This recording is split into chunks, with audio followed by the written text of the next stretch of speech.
Hey guys, it's Izzy here, and today we're going to be looking at my bookshelf. Let's get into it.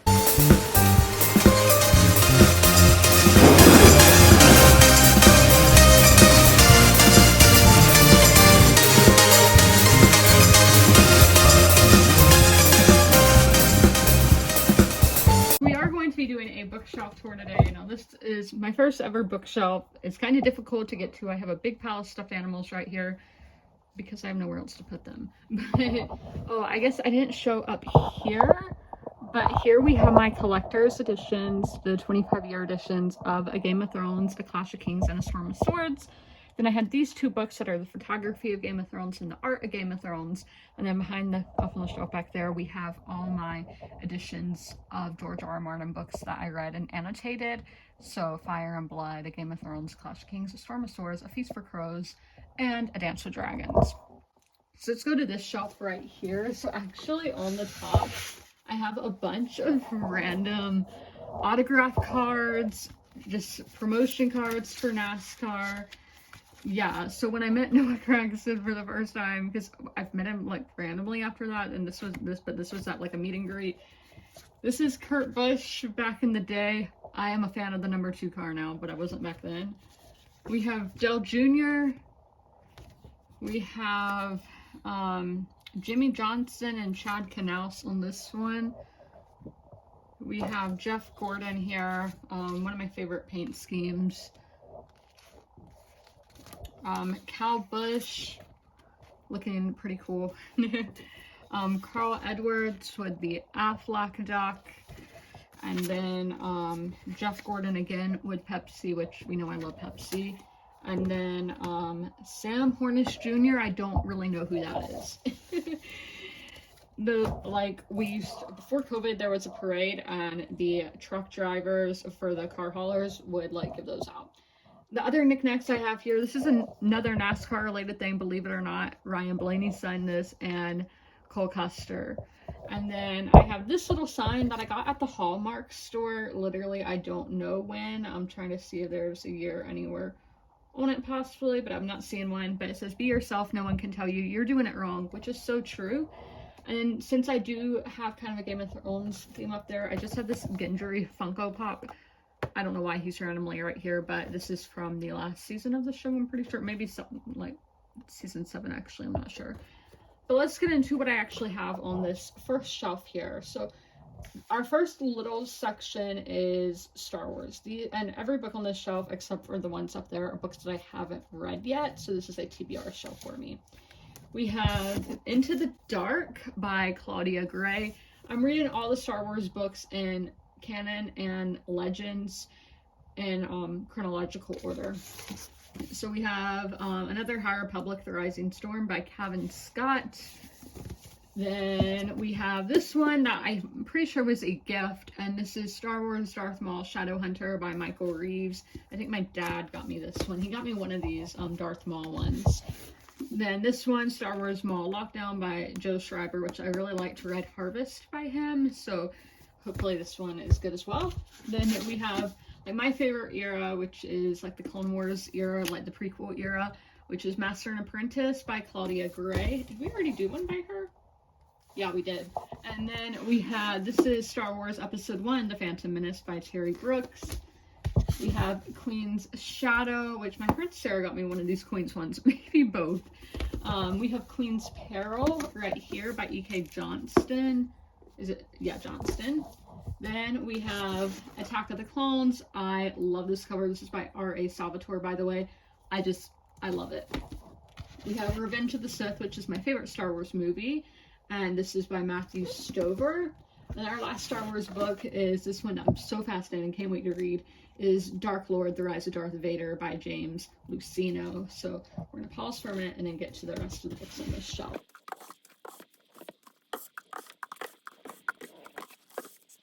Let's look at these over here. I'm just gonna, okay, we'll pull them out. I got this one in Indianapolis last year when I was here for the Indy 500. This is The Thousand Autumns of Jacob Bizot by David Mitchell. I have not read any of his books, but I do plan on reading one in the coming days.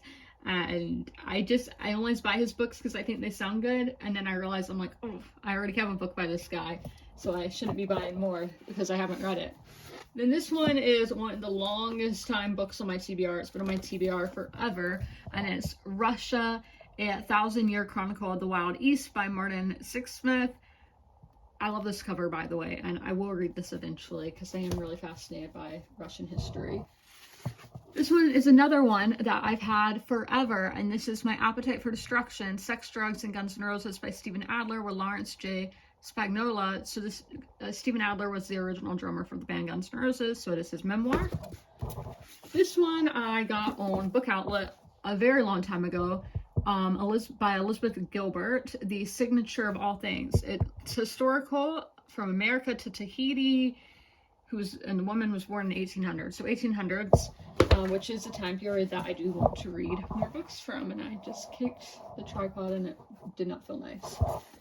This one, Brunelleschi's Dome, How a Renaissance Genius Reinvented Architecture by Ross King, which I just read a book on the Medici, and they kind of talked about this thing called the Medici myth, and how there's a lot of legend to the actual history, and I wonder if this author is going to talk about that at all. Then we have a Philippa Gregory book here, The White Queen. This is the TV adaptation cover with Rebecca Ferguson, and I don't know the guy's name, but Edward IV over there.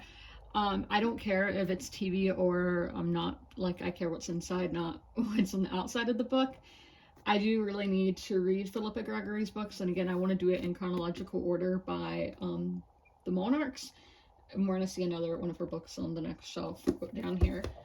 Then this one is a nonfiction by Alison Weir, Elizabeth of York, a Tudor Queen and Her World, my favorite English queen. This is a book that my friend Sarah got me. It's the notes still in here because sometimes I take the notes out and then put them back in later. But this is The Chestnut Man by Soren Sveistrup, which is, I think he's Norwegian. It doesn't say. Or no, he lives in Copenhagen, so maybe Danish. But it's coming to Netflix, and it is a horror or thriller, not sure. Then kind of going in with that one, The White Queen, we have Edward IV and Elizabeth Woodville, A True Romance by Amy License, which is a nonfiction, and look, the writer of The White Queen blurbed it. And then I have been reading The Henrys from Shakespeare, so this is Henry V, and the next one I need to get to. We're moving down to this second shelf here, and actually I did not put back my knickknacks on the top shelf, so let me just kind of be really messy over here. I don't live in this room anymore, so I'm not too concerned with how it looks. So let's look at these knickknacks. There's a lot of dust and cat hair. So this is a heart that I made in, it says 5, so I guess 5K for Valentine's Day, and it's really cute. And then this is SpongeBob's house. This is supposed to go in fish tanks. I saw it at Petco and I bought it for myself. I don't have a fish anymore, but so I bought it just for me. So let's look at this shelf now. The first book we have here is another one that was a gift. I think Santa Claus got it for me. And it is the book Airport by Arthur Haley. I think there's a movie, but I cannot read old books like this because, yeah, the smell. It makes my throat feel itchy, like I don't know if I'm allergic or what, but so with old books I will just end up getting the ebook for it, but Airport, and I am an aviation enthusiast, so to me that's pretty cool. Now we have these that I need to turn out. So we have a nonfiction, Nicholas and Alexandra, the classic account of the fall of the Romanov dynasty by Robert K. Massey. Pretty self-explanatory with the title there. We have another nonfiction, which is Isabella, the Warrior Queen by Kirsten Downey. Very fascinating woman, and I think there's a lot to unravel here. Lastly, a nonfiction that I started when I was in high school. I got 12 chapters in, 83 pages in, but never got around to finishing it because I was just so busy in school that I didn't have time. And that is It's So Easy in Other Lives by Duff McKagan. Really like Duff, so I want to finish reading this. And I love this, it's so floppy. Touchstone is the publisher. And the last one in that kind of turn around section, this is a young adult book, but it's The Dark Descent of Elizabeth Frankenstein by Kirsten White. And it is about Elizabeth Frankenstein, and Frankenstein's one of my favorite classics. So that's why I'm still willing to give it a go, even if it is young adult. So let's go to this little section here. This is another book that's been on my TBR the longest, and that is The Bronze Horseman by Paulina Simmons. This is a historical fiction, historical romance set in, I think, World War II Russia, but it might be World War I, but I'm thinking it's World War II. But again, it's just so big, so it's really intimidating, and I just haven't got to it yet. And then this one I got in Baltimore, and it is The Poppy Wife by Caroline Scott, and it takes place during World War I, confirmed, or after, actually. It says 1921, and I just like those after war times, those between war times, and there's not enough fiction about it, so I wanted to pick it up. This one I got on Book Outlet a long time ago. This is Rivals of the Republic, a Blood of Rome novel by Annalise Freisenbruch, and this is just, it's in Rome. And who is it about? I'm not seeing a name. A daughter of the famed Roman orator Quintus Hortensius Hortalus. That. We have The Queen's Gambit. Again, I have the Netflix cover, but I mean Anya Taylor-Joy. I love her. And it has a Target tag and a Barnes & Noble tag on it. I think I bought it online. I don't know where I got this, actually, but The Queen's Gambit. Then we have another one that's been made a movie, and it's a movie that I was not a huge fan of, which is House of Gucci, a true story of murder, madness, glamour, and greed by Sarah Gay Forden. All about how the guy, Mauricio Gucci, was murdered. Might be pronouncing the name wrong. This one I got in Birkdale Village, which is in the Charlotte area. The Underground Railroad by Colson Whitehead, which I didn't register that I also have a book by him already. But this is also a Prime Video series now, and it's all about the Underground Railroad, obviously. And I learned about that in school, but I want to read about it. We have another one that I feel like I've owned for quite a while. This is The Vikings Chosen by Quinn Loftus. So it's, I think it's about the princess is said to be just, I think Vikings take an English princess. Don't really know there. This is another one I got in Indiana. So this is by Jeanette Walls, Half Broke Horse, a true life novel. So for some reason, so when I see novel, I think it means fiction. It turns out this is nonfiction, so kind of confusing. Then here's the Philippa Gregory book that I will read first whenever I get to her. Again, we have the TV cover, The Lady of the Rivers, which is about Jacquetta of Luxembourg. And then this book that we have lying flat is another young adult, but it is set in the Ottoman Empire, and I really want to read about the Ottoman Empire at the moment. So this is called And I Darken by Kirsten White. I'm just going to put that back right there because I feel like that's just easier to do. Then we have a fantasy novel, which is Foundry Side by Robert Jackson Bennett. And I think this is kind of like inspired by Italy. And I'm not in a huge fantasy mood right now, but I do think this is one that I would like, once again, a fantasy mood again. We have City on a Grid, How New York Became New York by Gerard Copel. New York, what a place, right? And build cities on grids. I like grid systems for cities. It's just easier to navigate and everything. This is a book I've heard mixed things about now. I don't know exactly why. I don't remember why, because it's been a while since it came out. This is Secrets We Kept, 3 Women of Trinidad by Crystal A. Siddle. This is one that I got in a subscription box, and it's one that I was kind of interested in anyway, and it's Her Majesty's Royal Coven by Juno Dawson. So this is kind of like witchcraft all through English history. And then this one, popular series, but Into the Woods by Tana French. Now we're going way down. You can barely see this shelf, and this is going to be kind of hard to get to, but we're going to try, and we're going to do it. So the only knickknack I have here is this Tyrion Funko Pop that I honestly kind of forgot he was there. He's quite dusty. We're starting out with a nonfiction, and that is, I'm seeing how much y'all can see, is Prairie Fires, The American Dreams of Laura Ingalls Wilder by Caroline Fraser, and this was winner of the Pulitzer Prize. So I loved Little House on the Prairie when I was a kid, so some nonfiction for that. Then we have Enjante, another young adult. I'm pretty sure this is young adult, but during the French Revolution, so Love, Magic, Revolution. These two go together, and I think there might be another book, but my grandma was unhauling them, and I don't know what that says. No, that's not her address. She must have got a yard sale.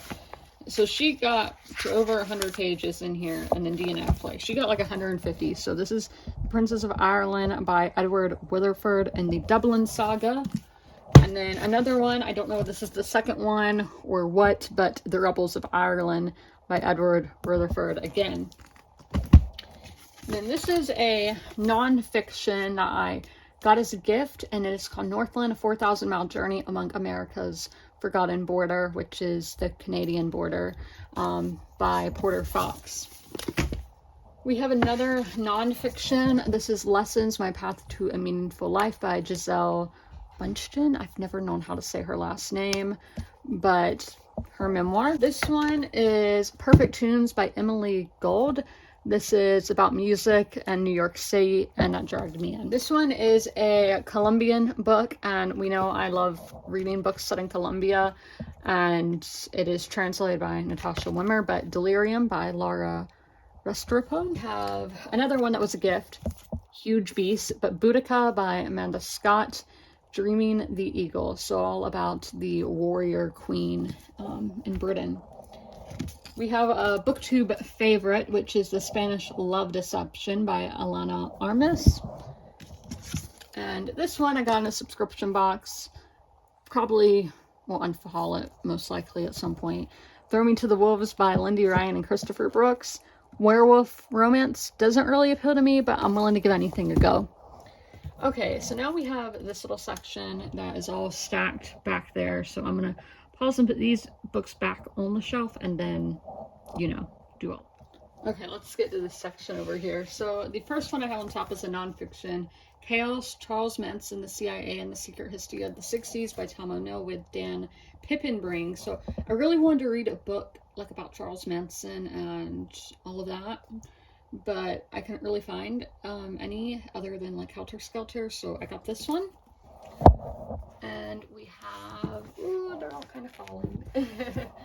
A huge one that was a gift, Alaska by James A. Missioner. This one, the guy at the bookstore recommended it to me, and it's by a local author. So this is The Dead Romantics by Ashley Poston. I have here, ooh, was this a gift or did I buy this? But The Haunting of Henry Twist by Rebecca F. John. London, 1926. Okay, yeah, I think I would have bought this for myself because just seeing that, I'm like, that's all I need to know. I think it's a mystery by how it looks. This one was a gift, as another gift, and this was Murder in the Bayou, Who Killed the Women Known as Jeff Davis 8 by Ethan Brown. And I featured this in a video before, and somebody commented, don't know if she wants a shout out, but she said that this case and all is really fascinating.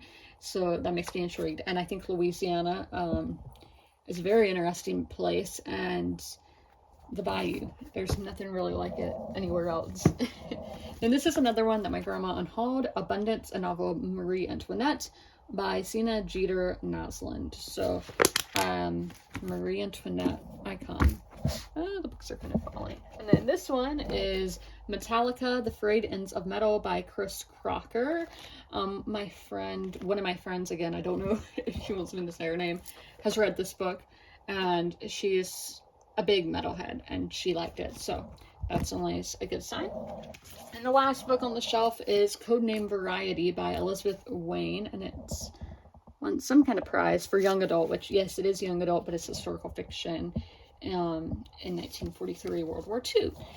But let's go back to the camera now. I hope you guys enjoyed this video. If you made it all the way through, leave a book emoji in the comments below. And as always, comment, rate, and subscribe. And don't forget to ring that notification bell to be notified when all my videos go live. I'll see you in the next one. Bye!